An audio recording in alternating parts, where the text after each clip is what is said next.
Olá pessoal, bom dia, boa tarde, boa noite. Vou fazendo, vocês assistindo mais uma aula de ensaio de materiais. Hoje o nosso tema é ensaio de impacto, ensaios de impacto. Né? Na última quinzena vocês fizeram prova, eu finalizei a parte de dureza. Espero que a parte de dureza esteja bem clara aí para vocês já. A prova, eu vou logo adiantando. Primeiro eu vou pedir desculpas pela demora na correção na prova. Eu sei que tem o prazo de 10 dias úteis para entregar a correção, porém, com essa modalidade não presencial, é muito mais complicado corrigir a prova, porque eu tenho que abrir cada questão de cada aluno individualmente. Aí eu botei, se eu não me engano, 15 questões na prova. São 15 questões, ou 12, não lembro. 12 questões para 30 alunos, eu tenho que abrir, corrigir, fechar, abrir outra, corrigir, fechar. Isso é um processo um pouco mais demorado que o normal, né? Isso eu tô falando só da disciplina de vocês.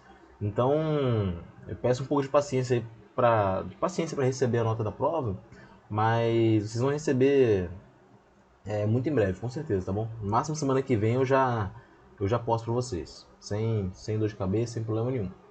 Beleza? Enfim, essa quinzena eu tenho nessa primeira semana a ensaio de impacto e na segunda semana a recuperação da P1. Eu ainda não sei se vão ter muitos alunos de recuperação, se não vão ter. Não corrigi ainda, não tem como saber. Mas a recuperação vai estar lá e é isso. É, vamos para a aula agora, né? Essa parte final aqui desse semestre de ensaio de materiais, ele abrange ensaio de impacto, tem ensaio de fadiga, ensaio de fluência, para fechar, se eu não me engano. E são temas um pouco específicos, né? Ensaio de impacto, vocês já devem ter visto lá em TechMat no ano passado, mas agora a gente vai ver com um pouco mais de profundidade. Vamos lá. O ensaio de impacto, no geral, ele serve para avaliar o comportamento dúctil frágil. Relembrando, um material dúctil é um material que ele apresenta muita deformação plástica antes de fraturar. Um material frágil é um material que apresenta pouca ou nenhuma deformação plástica antes de fraturar. Então, o que acontece? Na maioria das vezes, para algumas aplicações de responsabilidade, aplicações importantes, aplicações onde o material ele tem muita importância no desempenho de uma máquina ou de um instrumento, eu tenho que ter materiais dúcteis. Né? A fratura frágil é algo que ela é nunca desejado. Porque, vamos lá, a fratura frágil ela é repentina. Ela acontece muito rápido. Ela não tem nenhum sintoma da fratura frágil. É como se fosse uma doença que do nada o material morre. Não tem nenhum sintoma, simplesmente vai e pum, morre. É mais interessante quando tem sintomas. Né? No caso da fratura dúctil, o sintoma é a deformação plástica. Então, um material que sofre fratura dúctil, ele vai começar a apresentar uma deformação que vai me indicar que ele vai falhar. E aí eu posso tomar minhas medidas para evitar que essa falha seja catastrófica. Agora, se a fratura for frágil, eu não vou ter sintoma nenhum, não vou ter nenhum indicativo que vai falhar, ele vai falhar do nada.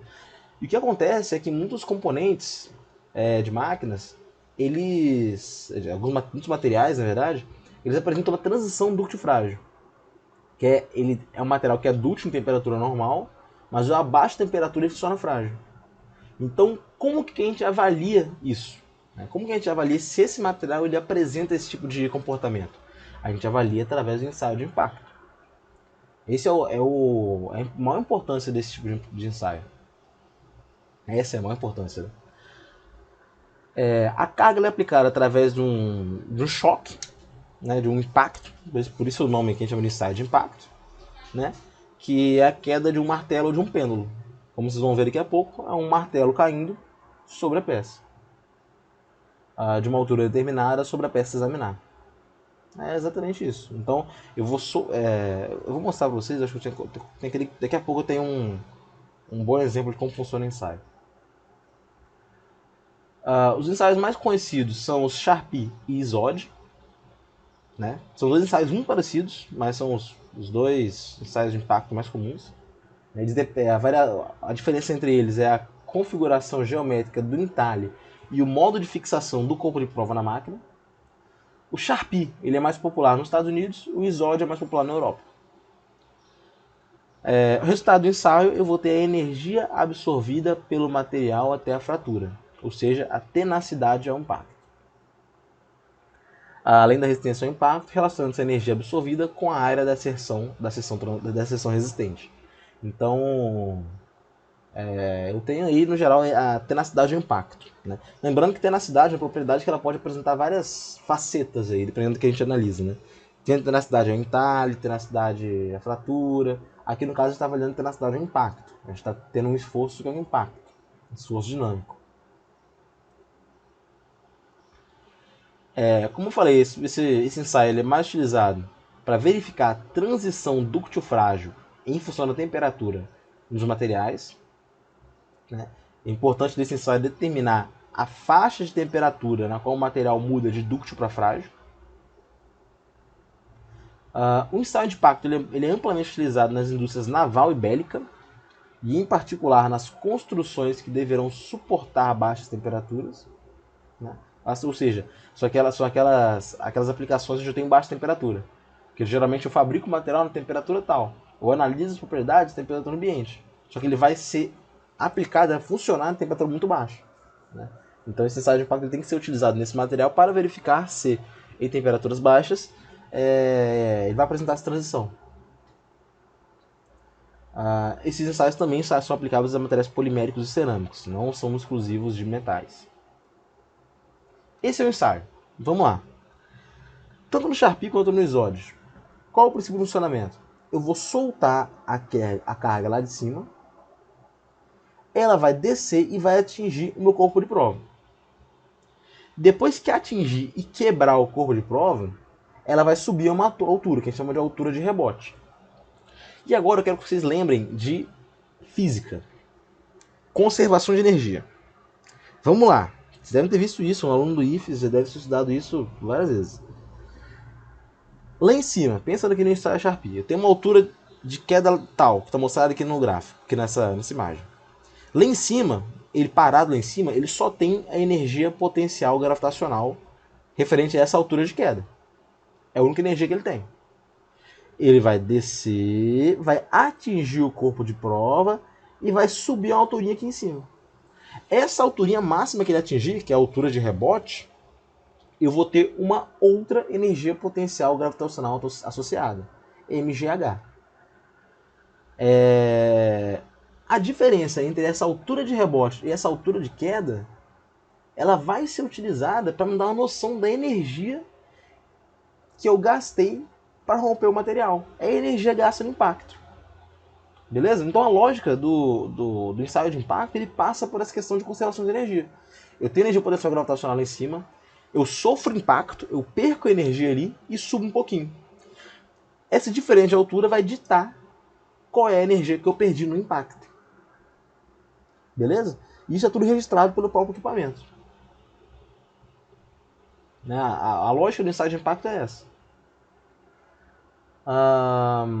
Aqui eu tenho um gráfico mostrando a transição dúctil-frágil, né? Que às vezes a energia de impacto, que é o valor que eu calculo, em temperaturas mais altas ela está lá em cima, em temperaturas mais baixas ela está ali embaixo. Então é uma região de transição aí. Né? E a gente sabe que a curva ela pode ser diferente assim. Eu posso ter um material que ele é muito dúctil em temperaturas altas, altas que eu digo até a temperatura ambiente, tá? E temperaturas baixas ele se torna muito frágil. Então, a importância do ensaio de impacto é avaliar isso, avaliar e determinar a faixa de temperatura que ele trabalha de maneira dúctil ainda. Agora um pouco sobre a história do ensaio. Acontece o seguinte, que durante a Segunda Guerra Mundial, muitos componentes mecânicos eles fraturavam devido à fratura frágil. Fraturavam do nada. Como eu falei, fratura frágil é o pior tipo de fratura que tem. O componente vai fraturar de uma vez só, super rápido, aquela superfície de fratura que vai ser lisa, vai ser algo repentino, né? E aí o pessoal que estudava isso na época, os projetistas e engenheiros, perceberam que isso acontecia muito em navios, em tanques de guerra. Inclusive, vou dar um parênteses aqui agora, reza a lenda, não sei dizer se isso é verdade, tá, gente? Então eu tô avisando aqui que eu posso estar passando fake news para vocês. Mas isso é o que os professores, vários professores meus já falaram isso, só que eu não sei se é verdade. Que o próprio Titanic, ele sofreu aquele desastre que foi representado no filme, agora esqueci a palavra, né? O naufrágio, enfim. Devido à transição ductil-frágil. O que acontece? Os caras fizeram um navio que seria o maior navio da época lá de passageiros, o Titanic e o Titanic. O material utilizado era um aço liga que era de alta qualidade, era um aço dúctil. Não deveria fraturar de maneira frágil facilmente. Né? Aliás, não deveria fraturar de maneira frágil, era um material dúctil. O que acontece? O Titanic, eu não lembro por onde estava viajando, só que estava viajando em águas extremamente frias, em águas muito geladas, tanto que tinha um iceberg lá. Então, quando chocou com o iceberg, se fosse um material dúctil, ele ia amassar, ele ia deformar.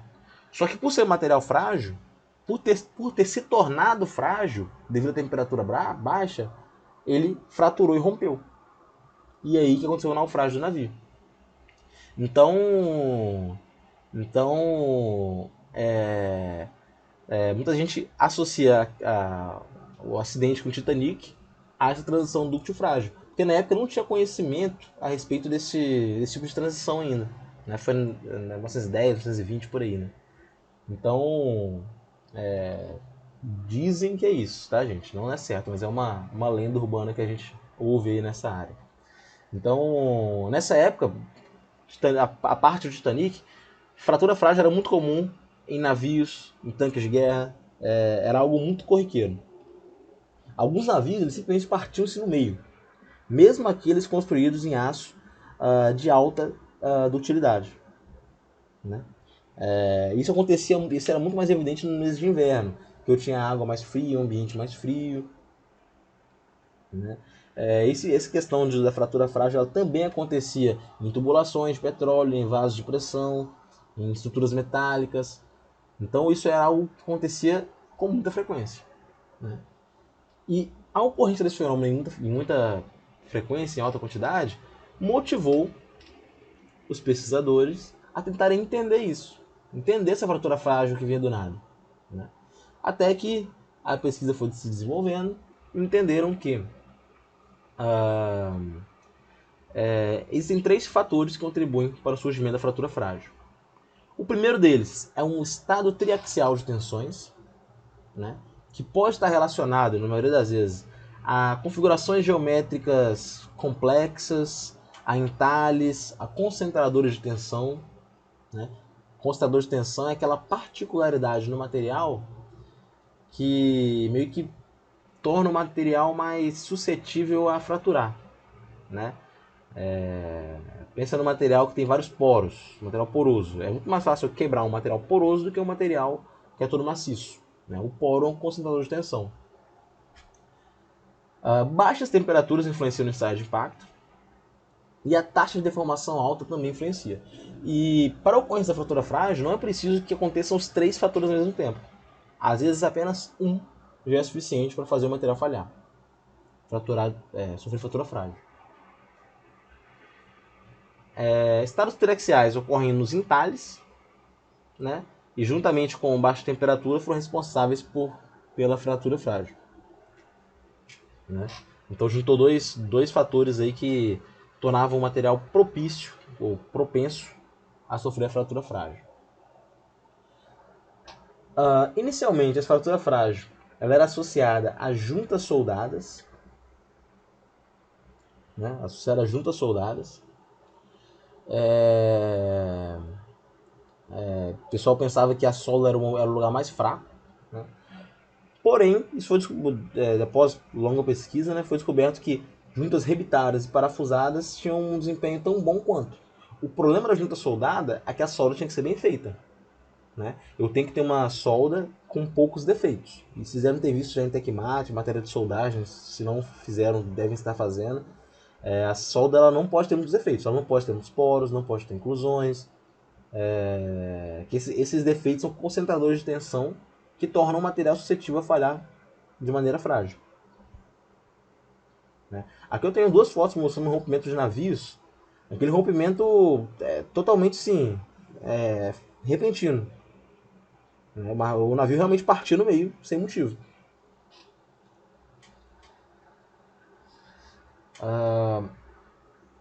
Agora vamos falar sobre os tipos de ensaio de impacto. Vamos lá. Como eu falei, tem o ensaio Sharp e o ISOD. O ensaio ele mede a energia absorvida pelo corpo de prova. Eu já mostrei como é que funciona o ensaio. Porém, esse ensaio ele é muito limitado. O que eu vou explicar para vocês agora é muito importante. Vamos supor que eu faço um ensaio e eu vejo que meu corpo de prova absorveu 10 joules de energia. Esse 10 joules sozinho, ele não quer dizer nada. Não quer dizer nada. Eu não tenho informação nenhuma sobre o material vendo isso. Eu só consigo tirar alguma informação do ponto de vista comparativo. Porque essa medida do ensaio de impacto é a medida quantitativa, não é uma medida qualitativa. Ops, troquei. É a medida qualitativa, não é a medida quantitativa. O valor em si não importa muito.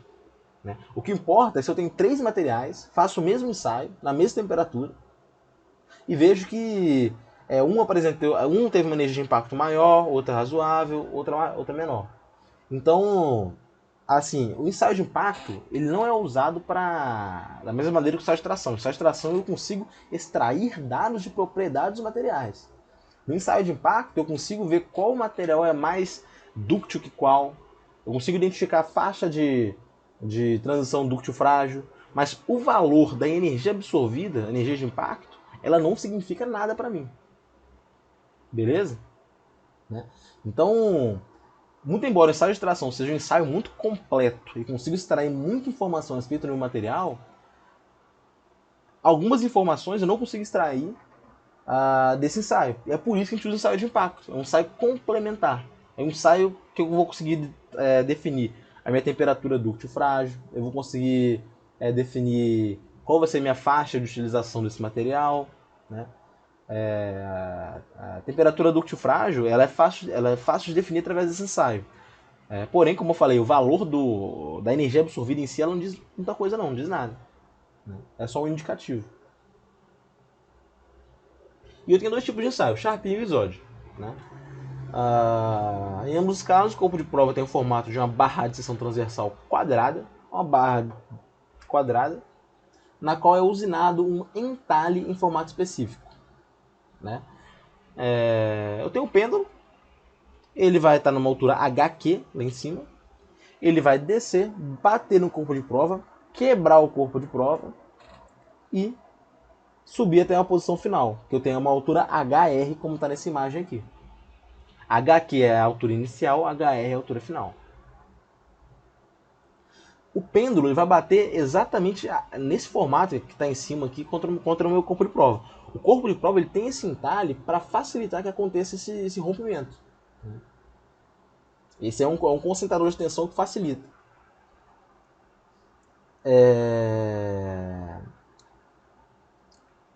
Em B, que eu tenho corpo de prova na horizontal, é o meu ensaio Sharp. E o entalhe, ele não está na face que vai haver o choque, ele está na face oposta.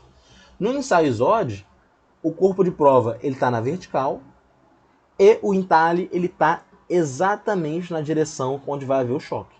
Essas são as 2 principais diferenças entre o ensaio Sharp e ISOD.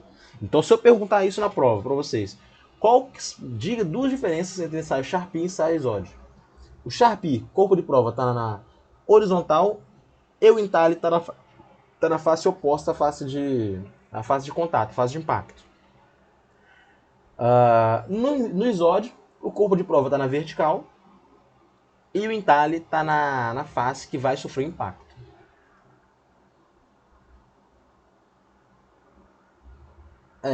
Como eu falei, a carga é aplicada pelo impacto de um martelo pendular. Esse martelo vai estar numa altura fixada. Eu vou soltar ele lá de cima. Ele vai quebrar, vai fraturar meu corpo de prova e vai subir um pouco mais. Né? O que eu tenho que medir é a altura inicial e a altura final. Né? Como eu falei antes para vocês, a energia absorvida no impacto é determinada a partir da diferença entre HQ e HR. ambas medidas na escala do equipamento. O que eu preciso para fazer esse ensaio? Corpo de prova padronizado, de acordo com norma. O suporte rígido no qual o corpo de prova ele é apoiado ou engastado. Um pêndulo com massa conhecida, né, que vai ser solto de uma altura tal para fraturar o material. E um dispositivo de escala para medir a altura antes e depois do impacto do pêndulo. Aqui eu falei das diferenças diferenças fundamentais entre o Sharp e o ISOD. Um está montado na vertical e na horizontal. A face do entalhe está localizada na região do impacto, a outra na região oposta. Esse ensaio ele é influenciado, o resultado desse ensaio é influenciado pelo tamanho e forma do corpo de prova. Por isso que é importante ter um corpo de prova padronizado, ainda mais para fins de comparação. Isso também em relação à profundidade de configuração do entalhe, que isso também é padronizado. O entalhe pode vir na forma de V, na forma de U. Tem uma tabela depois mostrando para vocês como é que é isso. O que eu falei anteriormente, a energia de impacto é de interesse no aspecto comparativo entre diferentes materiais. Entretanto, seus valores absolutos, isoladamente, não representam informação quantitativa das características dos materiais. Então esse é um ensaio qualitativo, não é um ensaio quantitativo.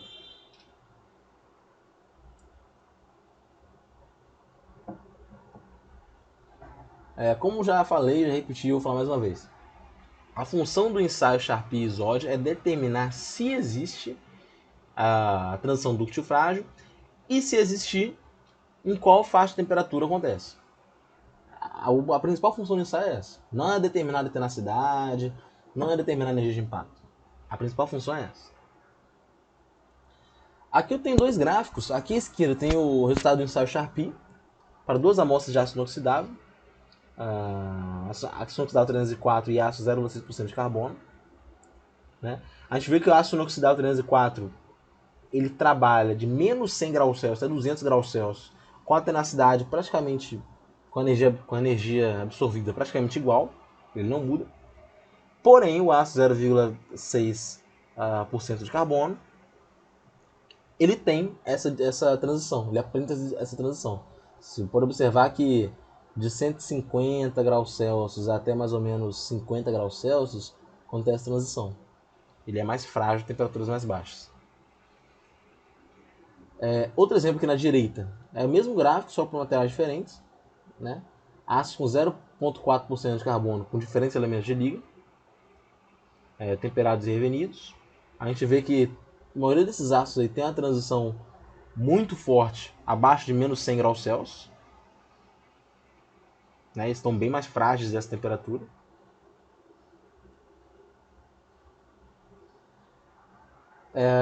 Uma coisa importante de falar é correlacionar essa transição dúctil-frágil ao tipo de estrutura. Nem todos os materiais apresentam transição dúctil-frágil, acentuada ou perceptível. Né? Mas observa-se que na redução da temperatura os níveis de tenacidade tendem a cair. O que eu estou querendo dizer aqui é que nem sempre o material vai ter uma transição muito acentuada. Aqui nesse exemplo do aço inoxidável 304, a gente vê que reduziu um pouquinho. Mas ali não faz diferença, que é muito pouco. Né? Porém, no caso aqui da direita desse, da liga 4340, a diferença da tenacidade a 100 graus Celsius e a menos 100, e a menos 200, é muito evidente. Então tem uma diferença muito grande ali da energia absorvida.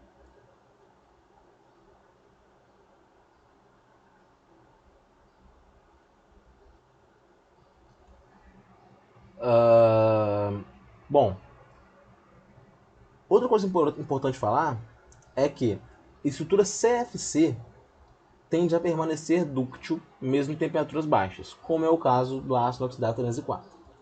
Estruturas CCC, faltou um C aqui no meio, né? CCC e HC apresentam transição dúctil-frágil, beleza? Então, geralmente, estrutura CCC e estrutura HC apresentam transição. Né? Isso não é regra, tá, gente? Se fosse regra, a gente não precisaria fazer um ensaio, era só visualizar a estrutura. Só que a tendência é essa. Né? Isso acontece em função dos diferentes sistemas de escorregamento vinculados a cada uma das estruturas cristalinas associadas às atividades discordantes. A estrutura do CFC tem um sistema de escorregamento muito diferente da CCC e da HC. Esse é o motivo dessa distinção entre estruturas aí.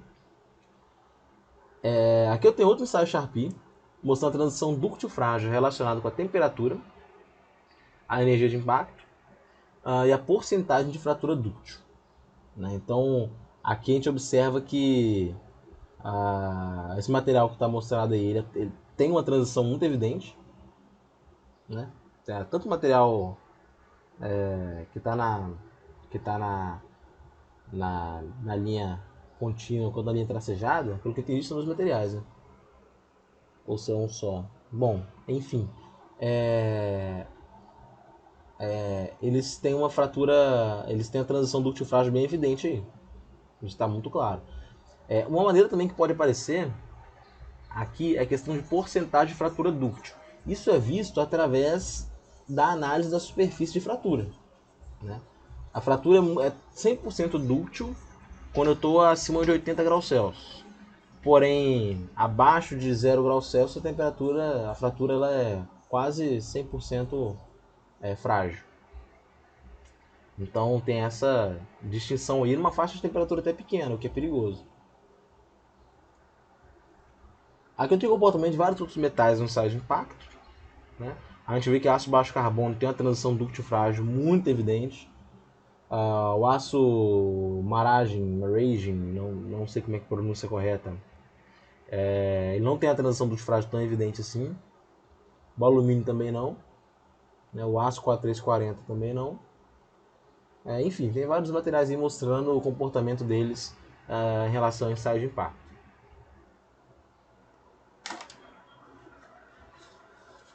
A aparência da superfície de fratura, como eu já adiantei, é um ponto que a gente deve analisar, que a gente deve observar quando a gente está observando o aspecto do material, se a fratura é dúctil, se a fratura é frágil. Então a gente tem que observar a aparência da superfície de fratura, e isso pode ser usado para determinar a temperatura de transição. A gente vai ver, a partir da superfície de fratura, a gente sabe que a fratura frágil e a fratura dúctil elas têm características muito distintas. A fratura frágil ela é lisa, ela é plana, ela tem um aspecto mais limpo, não tem deformação nenhuma ali. E a fratura dúctil é aquela fratura fibrosa, rugosa, às vezes em alguns casos, aqui nesse caso não, mas pode ter aquele aspecto taça-cone. Então são duas fraturas que têm aspectos bem distintos.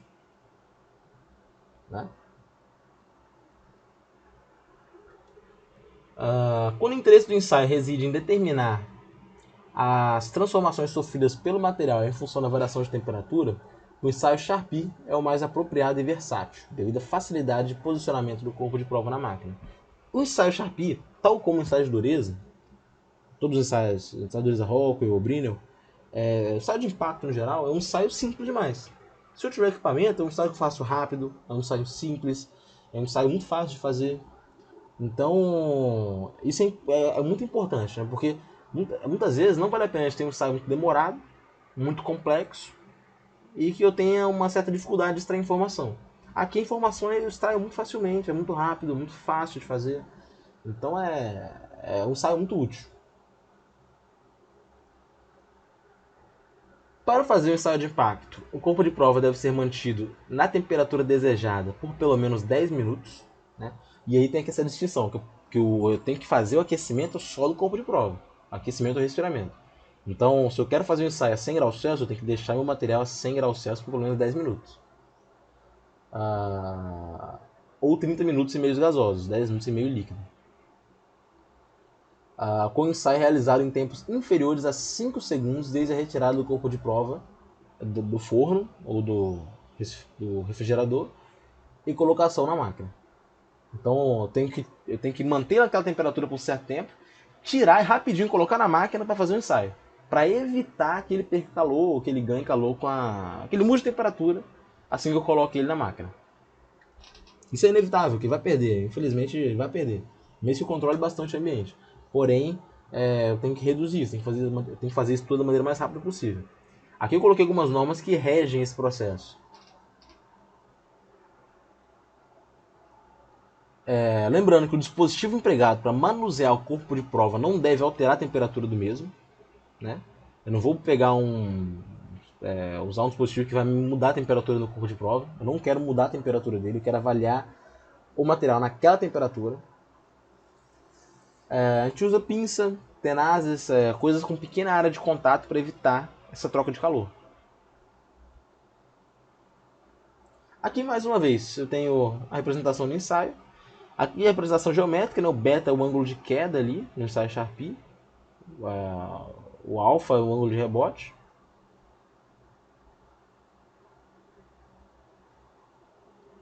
Aqui eu tenho uma fórmula que, através de geometria simples, aí, vocês tiram a altura de queda e a altura do rebote. Né? Do S é a distância do centro do peso até a extremidade do pêndulo, como se fosse o raio ali do pêndulo. E beta e alfa são os ângulos em radiano. Como eu falei, aqui tudo é questão de conservação de energia. Se eu quiser saber a velocidade com a qual o meu pêndulo bate no corpo de prova, eu igualo a energia potencial à energia cinética. Se eu quiser calcular a energia absorvida do impacto, eu tenho a fórmula lá embaixo, fórmula 9.6. Isso é a parte que eu tirei do livro, tá exatamente assim. Está muito claro desse jeito. E é isso. Não tem mistério, é uma coisa bem simples de fazer. Lembrando que aqui eu não vou cobrar muito questão de conta, pelo menos na prova. Talvez como lista de exercício eu cobre uma conta ou outra. Mas em prova eu não vou cobrar.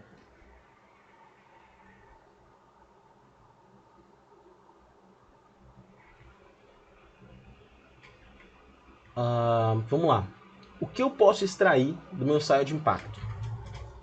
Eu extraio a energia absorvida em Joule, que ela é medida diretamente pela máquina, que eu mostrei para vocês agora como que mede.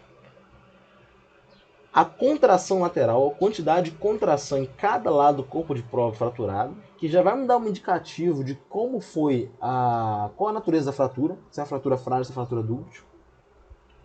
A aparência da fratura, né? A determinação da porcentagem de fratura frágil ocorrida durante o processo de ruptura. Isso aí é basicamente fazer uma análise através de fotografias, de interpretar adequadamente se a fratura, de acordo com a aparência dela, ela é mais frágil ou mais dúctil. Aqui em cima, na figura 9.8, eu tenho os perfis de fratura de corpo de prova Charpy, testado em diferentes temperaturas. A gente vê que o A, mais à esquerda, é uma fratura mais frágil, e o C, que está mais à direita, é uma fratura muito mais dúctil. Tanto que a gente pode ver claramente a deformação ali na figura C. Enquanto na A, a superfície está quadradinha, lisinha, perfeita. Então, a menos 170 graus Celsius, a temperatura a fratura ela é frágil. A 40 graus Celsius, ela já é dúctil. Aqui embaixo também tem superfície de fratura de corpo de prova testado em diferentes condições. Né? Então, eu tenho um normalizado, tenho um temperado e revenido, fazendo aquela comparação, né, dos corpos de prova. Né? Aqui eu coloquei essa tabela, lembrando, não precisa decorar isso, tá, gente? Isso aqui é mais para título de informação. Mostrando as configurações do corpo de prova de acordo com a NBR, comprimento, largura, raio de curvatura, profundidade do entalhe, formato do entalhe, a seção, o tamanho da seção resistente. Então são vários detalhes aí que são todos padronizados. Aqui eu tenho os tipos de corpo de prova, né? Aqui à esquerda são os corpos de prova Charpy e aqui à direita o corpo de prova Isode. Padronizado já.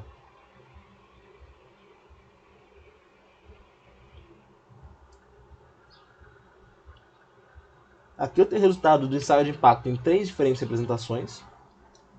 Em A eu observo a energia absorvida, como varia, para o aço,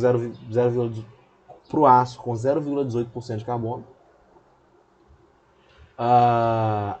Aqui no gráfico do meio eu tenho a porcentagem de fratura dúctil.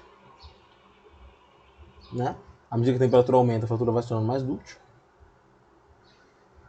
Isso para diferentes tipos de formato de entalhe, né? Que esse keyhole é um tipo de entalhe também. O V é o outro aqui. E por último, lá embaixo tem a contração lateral, porcentagem de contração lateral. Né? Quanto maior a contração lateral, mais dúctil é o material.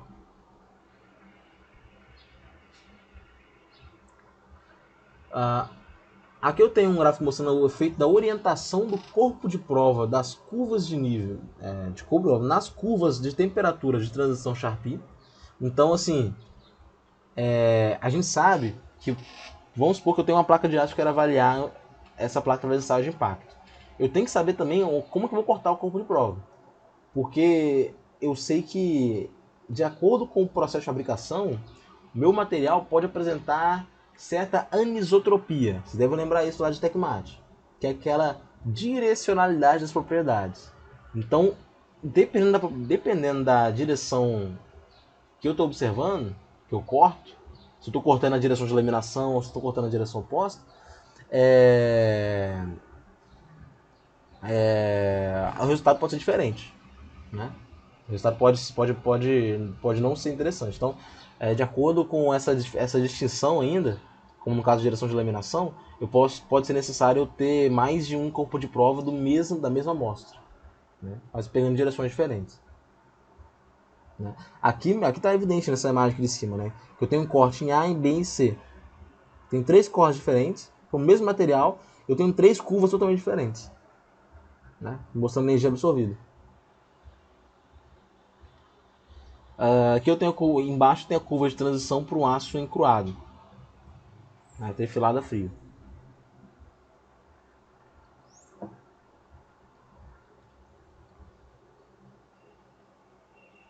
Aqui eu tenho outro gráfico mostrando a energia absorvida pelo impacto, de acordo com a temperatura, para vários ácidos diferentes. Esse númerozinho do lado do C é o teor de carbono. O que a gente pode perceber aí é que quanto maior for o teor de carbono, menos dúctil vai ser o material. Né? Porque isso é até um pouco lógico, né, gente? Porque a gente sabe que quanto maior o carbono, mais duro o material. Lembrando que dureza e dutilidade geralmente são opostos. Se eu tenho dureza, eu não tenho dutilidade. Se eu tenho dutilidade, eu não tenho dureza.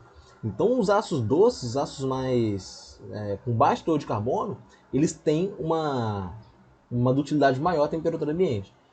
Porém, a transição dúctil-frágil vai ser muito mais evidente. Né? Como no caso 0,11 aí. A gente vê que a energia absorvida é 200 Joule. Só que em temperaturas mais baixas já perde zero. Não absorve nada. Então tem esse lado aí também, da transição dúctil-frágil. Para materiais com maior teor, para aços com maior teor de carbono, a transição ela é menos evidente, porém o material ele é menos dúctil naturalmente.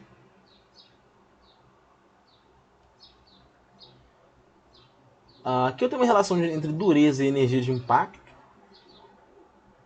né? De um aço recozido, né? Em função do tempo e da dureza.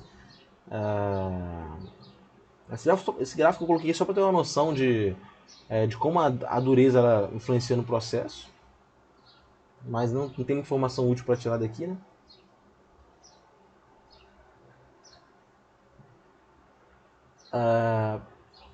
Opa, não, tá tudo certo, é isso aí mesmo. Aqui eu tenho o ensaio de impacto sendo feito em outros tipos de materiais. Aqui eu tenho 3 ligas diferentes, tem uma liga de alumínio com silício, tem uma liga de cobre com zinco, tem uma liga de magnésio com zinco, né? Cobre com zinco que a gente sabe que é latão. E aqui embaixo tem resultado, né? A 3 temperaturas diferentes, a menos 68 graus Celsius, a 25 graus Celsius e a 100 graus Celsius. A gente pode observar que para a liga de alumínio com silício, praticamente não houve mudança na energia absorvida. Para a liga de latão, mudou um pouco. Teve uma mudança aí razoável. Para a liga de magnésio com zinco, a diferença foi bem acentuada também. Foi de 2,4 para 3,5. E é isso aí, gente. O ensaio de impacto, de maneira geral, então, é um ensaio muito simples. É fácil de entender, não vejo muita complicação para entender o ensaio de impacto. A gente sabe, eu mostrei para vocês como é que funciona, como é que é o funcionamento do ensaio, como que a gente faz, como que a gente usa o resultado, como que a gente interpreta o resultado, que informações a gente pode tirar do ensaio. Então acho que essa aula está bem completa nesse sentido. E é isso aí. Estudem essa apresentação. Qualquer dúvida, falem comigo. Né? Eu ia colocar alguns vídeos do YouTube, mas não contei nenhum vídeo legal para colocar de ensaio de impacto. Mas vocês podem, sintam-se convidados aí a pesquisar no YouTube, que eu acho bem interessante. Você pode colocar lá Sharpie Test, vai aparecer gente fazendo ensaio Sharpie, ou ISOD Test, vai aparecer gente fazendo ensaio ISOD. Só que os vídeos que eu encontrei ou eram muito longos ou eram muito porcos, sei lá. Então eu prefiro não colocar, beleza? Então é isso aí, pessoal. Na próxima semana, então, vocês vão ter uma moleza muito grande, porque vai ser só recuperação, eu não vou dar aula, assim, aula própria, né? Então eu separei a semana seguinte para recuperação. Vou soltar as notas, já liberar a recuperação, fazer tudo ao mesmo tempo.